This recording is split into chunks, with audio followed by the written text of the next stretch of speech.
There is a particular kind of silence that lives inside powerful men. Not peace. They haven't felt peace in years. It's the silence of a machine that has learned to run without feeling. Cold. Efficient. Permanent. Dante Russo had mastered that silence the way other men master languages. Fluently. Without accent. He had walked into the Calvetti estate tonight with 7 men at his back and the weight of an alliance that could end a 3-year territorial war in the city's underbelly. He had a plan, a posture, a version of himself ready to perform, measured, lethal, unreadable. And then a crystal vase hit the marble floor of the East Corridor. The crash echoed through the estate's high-ceilinged hallway like a gunshot. And there, kneeling among the scattered water and white lilies, hands pressed to her mouth in shock, was the woman he had spent 14 months trying to forget. Amara. 8 months pregnant, dressed in the gray and white uniform of a domestic worker.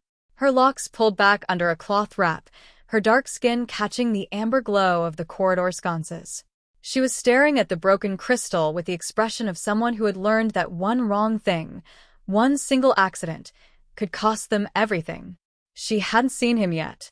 Dante stood completely still in the corridor doorway, 7 men behind him, and forgot, for the first time in 14 months, how to be the person he had turned himself into.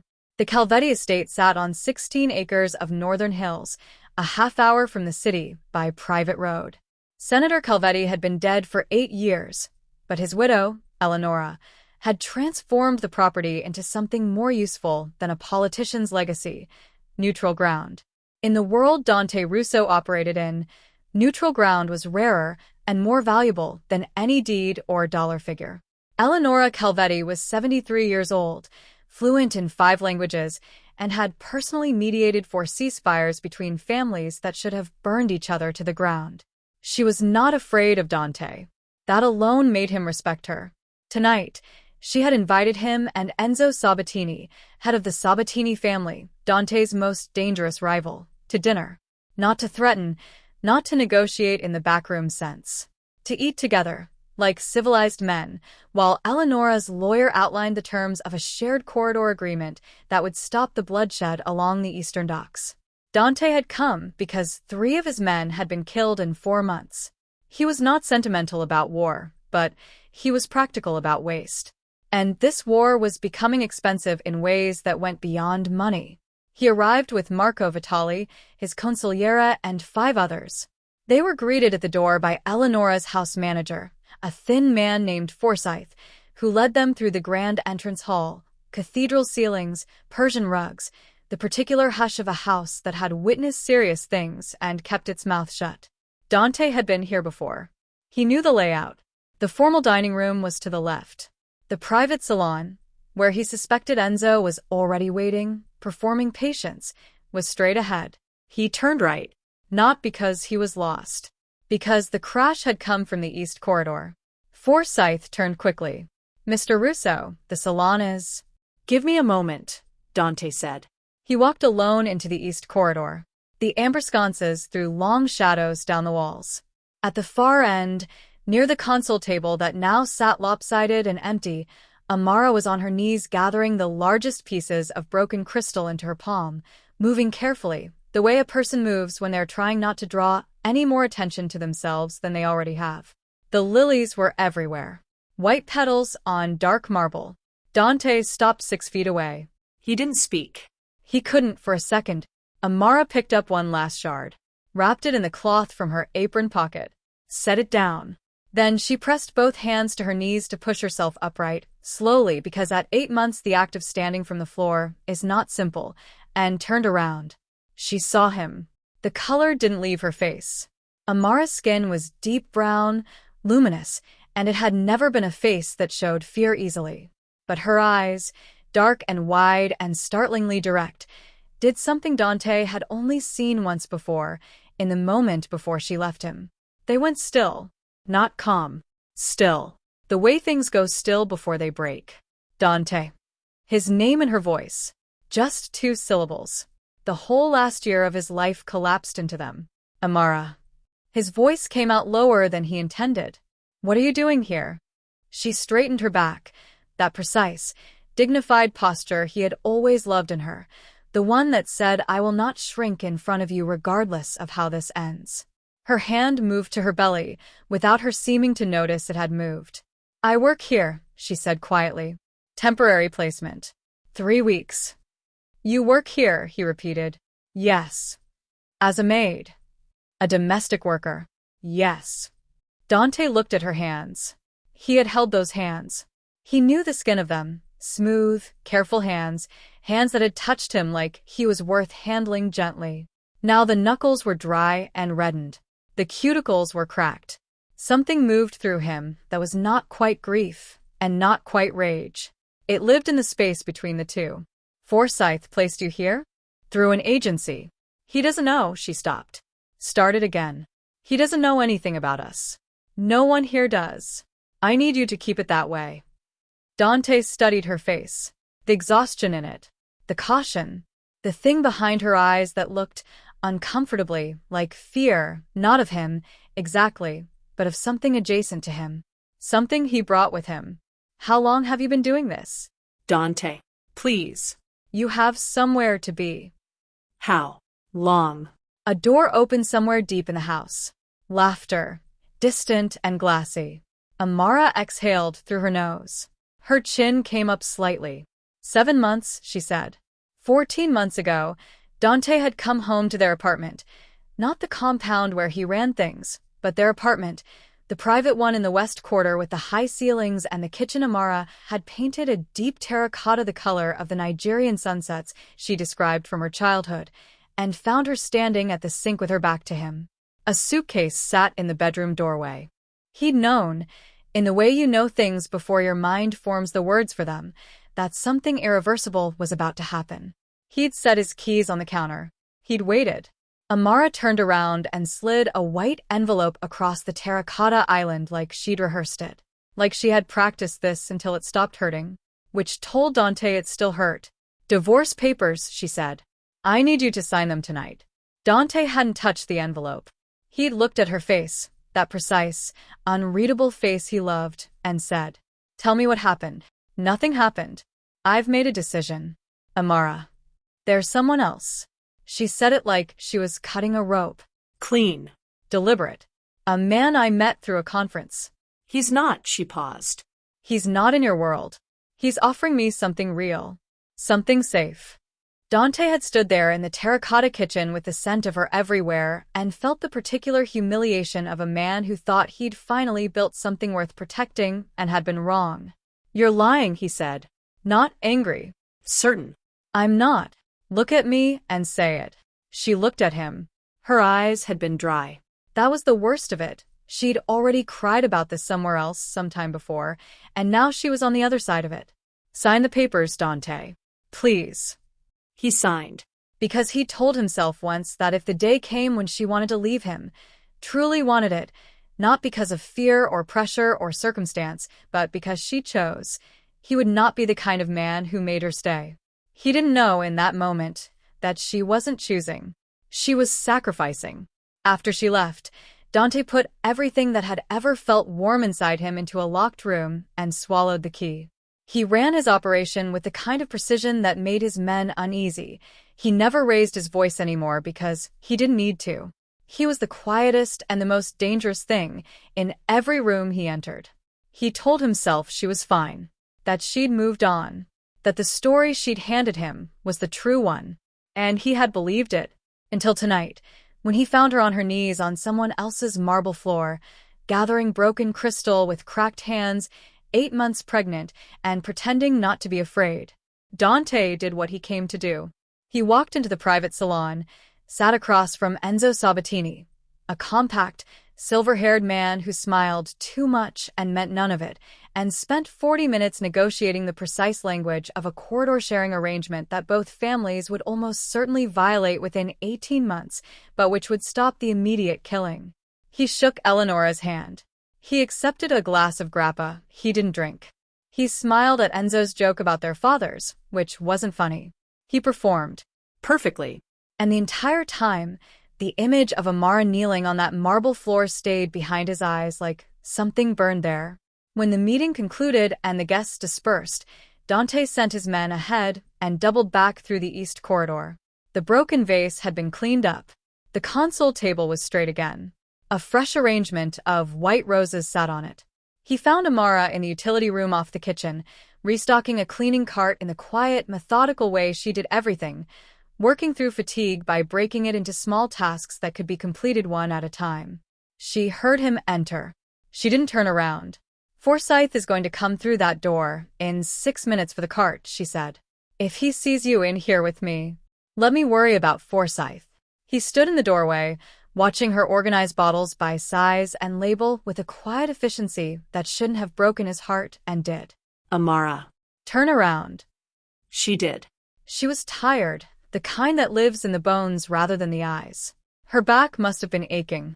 He could see it in the way she held herself, the slight forward lean, the hand that kept drifting to the base of her spine. "I'm fine," she said, before he could ask. "You're not. And I'm not asking about the baby yet. I'm asking about you. What happened to the consulting work?" She'd been a project consultant before they married. Urban development, community planning, the kind of principled, practical work she'd once told him was how she intended to leave a mark on the city that actually helped people. Something shifted in her face. A flicker of something that looked like grief. Quickly closed over. "Contracts dried up," she said. "Contracts don't just dry up," he said. "Not for someone as good as you." She said nothing. "Who leaned on them?" She turned back to the cart. "Let it go, Dante. Somebody killed your contracts. Somebody pushed you out of your field and into," he stopped, jaw working. "Who?" "This conversation is going to get us both killed," she said quietly. That is not an exaggeration.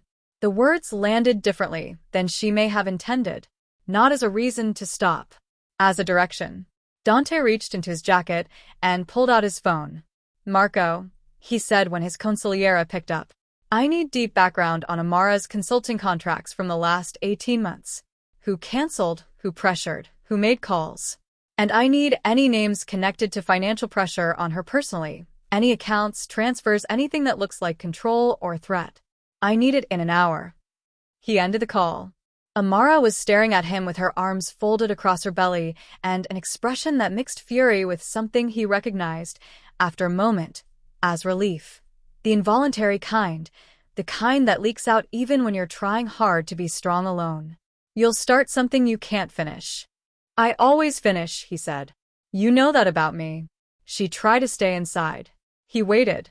20 minutes later, Amara pushed through the estate's back service door into the kitchen garden, a walled enclosure of raised herb beds and gravel paths, lit by low solar lights that made the whole space feel like the inside of a lantern.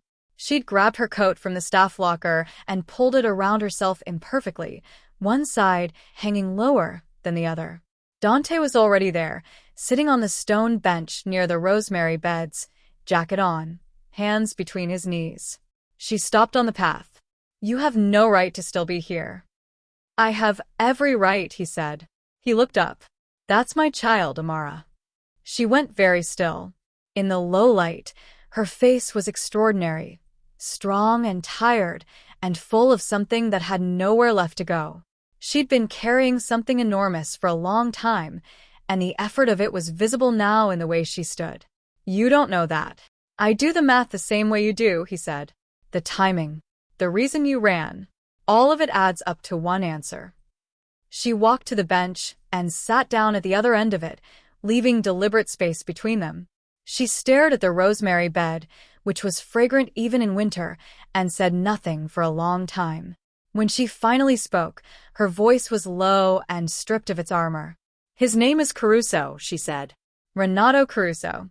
You know him?" Dante's jaw set. He knew the name. Renato Caruso was not a boss himself. He was something more insidious. A fixer who worked for multiple families, a man who collected leverage the way other men collected real estate. He had no loyalty. He had only utility. And he'd been circling the Russo operation for years, looking for the soft place to press. "When did he approach you?" "About 16 months ago. Before the papers." She folded her hands in her lap. "He came to my office. He was very polite. He told me that Dante Russo had two vulnerabilities, his operation and his wife. He said the men his clients employed were patient, and that eventually they would use one of those two vulnerabilities to dismantle the other. She paused. He was giving me a warning. Or that's what he called it. He was giving you a choice, Dante said. His voice was flat and very controlled.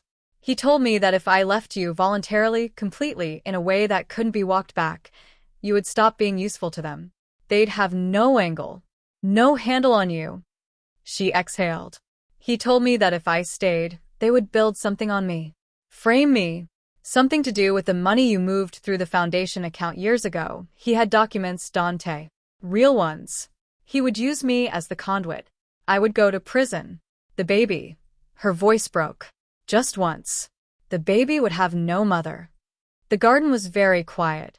Somewhere beyond the estate walls, the city moved and breathed without knowing or caring. You didn't tell me, Dante said. I couldn't. That was part of it. If you knew, you'd go after Caruso. If you went after Caruso, his clients would accelerate the timeline. People would die.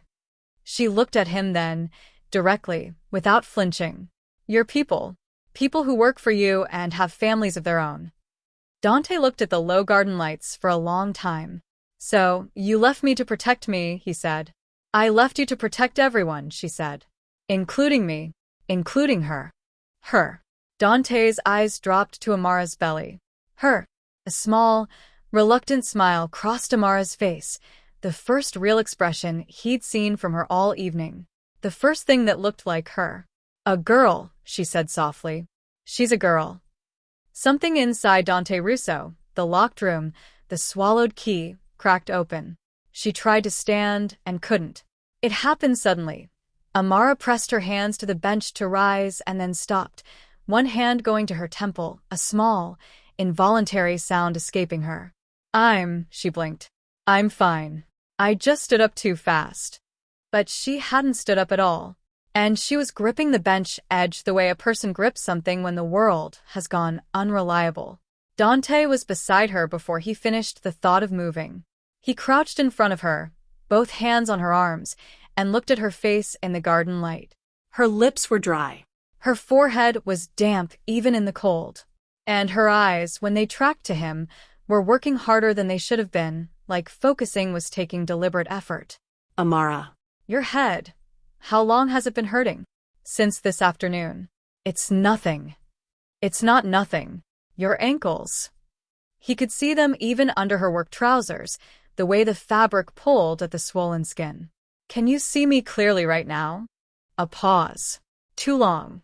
Mostly, she said. He was already on the phone.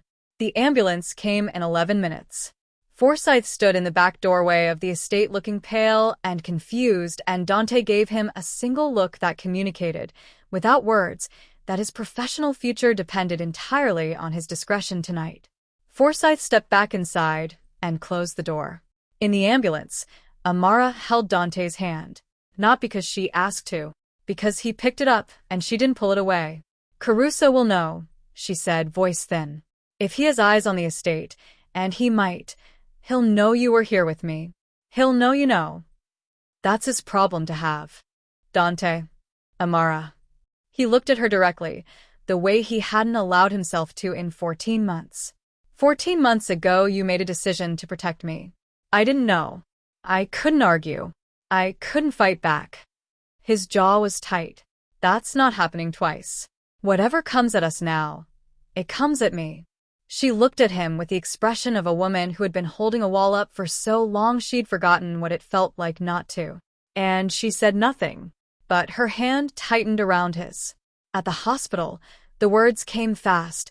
Severe preeclampsia, blood pressure dangerously elevated, emergency delivery, we need to move immediately. A nurse appeared at Dante's shoulder. Sir, are you the father? Dante didn't hesitate. Yes. The doors swung shut. And Dante Russo, who had stood at the edge of violence more times than he could count without flinching, stood in a hospital corridor and felt genuinely, helplessly afraid for the first time in his adult life. He pressed his back to the wall and breathed. His phone rang. Marco. Tell me, Dante said. Marco Vitali had been Dante's consigliere for 9 years. He was methodical, thorough, and personally offended by disorganized information. When he said, "I've got it," he meant he had all of it. Renato Caruso is working for 3 clients: the Bianchi family, a private equity group with known money laundering ties, and a man named Felix Oduya, who runs import operations out of the Southport and has been wanting your distribution corridor for 2 years. They pooled their interests about 18 months ago. Their plan wasn't to come at you directly. You're too hardened for a direct approach. Their plan was leverage. Dante stood in the corridor very still. Amara was the leverage, Marco continued. Caruso found the foundation account discrepancy from 4 years ago, the one your accountant buried. It was real, Dante. It was usable. He threatened to build Amara into the story as the knowing participant. With her background in finance consulting, it would have been credible enough. And her contracts? 3 of her 4 major clients were called directly by a man connected to Oduya's organization. 2 of them didn't know why they were being asked to cancel. They just knew it would be wise to do so. The 3rd one pushed back, and his building's certificate of occupancy was mysteriously flagged for inspection the following week. Dante closed his eyes. When he opened them, the rage in them was not the hot kind.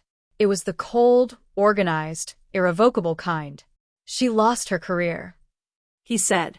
Everything she'd built. She'd been paying Caruso a monthly sum for the last 12 months. Not much, because she didn't have much.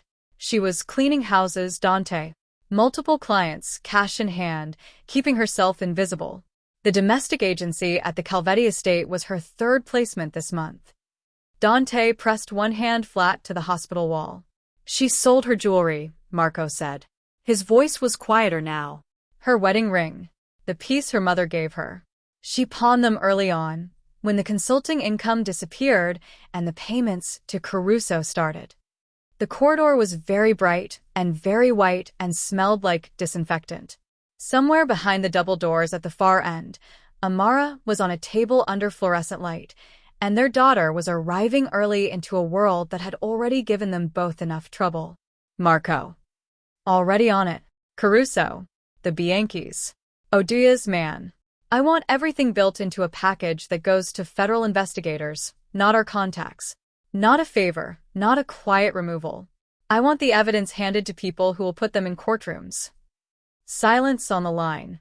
That's a departure from how we usually— I know what it's a departure from, Dante said. Do it. He ended the call. He sat down in a plastic chair in the hospital corridor, put his elbows on his knees, and stayed there, waiting. He thought about the terracotta kitchen, about the white envelope, about Amara standing at the sink with her back to him, rehearsing her own betrayal for days before she could make herself perform it. He thought about 14 months of her cleaning other people's houses to pay a man to leave him alone. He stayed in the chair until the doors opened. A nurse stepped into the corridor with the specific expression of someone carrying news that is complicated. Mr. Russo, you have a daughter. She's early, 34 weeks, but she's breathing. She's responding. She's small, but she is strong. Dante stood up, so abruptly the plastic chair scraped backward. And her mother? The nurse's expression shifted. Mrs. Russo, your wife, is stable. She's still being monitored closely. The next few hours are important, but the doctors are optimistic. Dante didn't correct the wife. He stood at the NICU window 20 minutes later and looked at his daughter for the first time.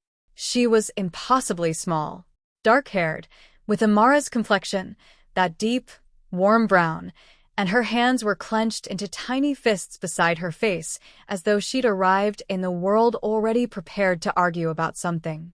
Wires. Monitors. The steady, stubborn beeping of a machine measuring her heartbeat. Dante pressed his palm to the glass. He was not a man who cried. He had constructed himself carefully to ensure it. But something in his chest performed the interior equivalent of it. A loosening, a giving way, a long-held structural thing finally released.